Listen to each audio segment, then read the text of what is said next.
بسم اللہ الرحمن الرحیم۔ آج میں بنا رہی ہوں ساگو دانے اور کیلے کی کھیر۔ ساگو دانہ میں پروٹین کی بھاری مقدار پائی جاتی ہے جو کہ پٹھوں کی افزائش اور انہیں مضبوط بنانے میں مدد فراہم کرتی ہے۔ میں نے 3 بڑے چمچ ساگو دانہ لے کر 1-1.5 گھنٹہ پہلے ہی بھگو کے رکھ دیا تھا۔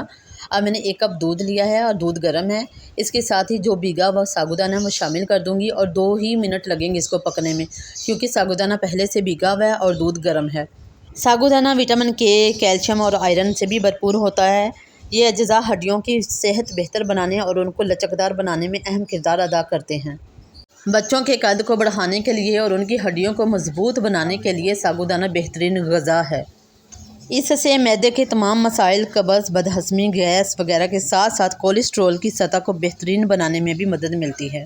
ساگو دانہ تیار ہو گیا ہے۔ ساگو دانہ کو ٹھنڈا ہونے کے لیے چھوڑ دوں گی جب تک ہم کیلا میش کر لیتے ہیں۔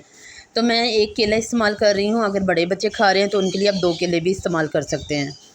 1 کیلے میں 15 سے 20% شکر ہوتی ہے۔ اس میں بہت سے معدنی اجزاء پائے جاتے ہیں: potassium, calcium, magnesium, phosphorus, chlorine, vitamin A, B, C, یہ سب پائے جاتے ہیں۔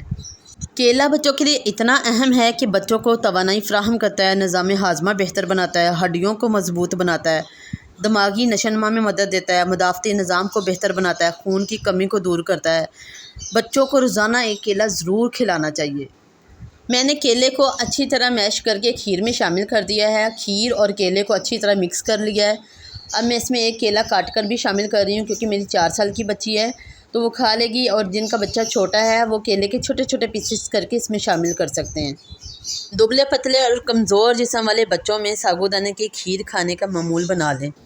ساگو دانے کی یہ کھیر جسمانی کمزوری، تھکاوٹ اور سستی کا خاتمہ کر دیتی ہے اور جسم کو صحت مند بناتی ہے۔ اگر میری کوئی ویڈیو پسند آئے تو کائنڈلی لائک، شیئر، کمنٹ ضرور کیا کریں اور بیل آئیکن کو دبا دیں۔ Thank you so much.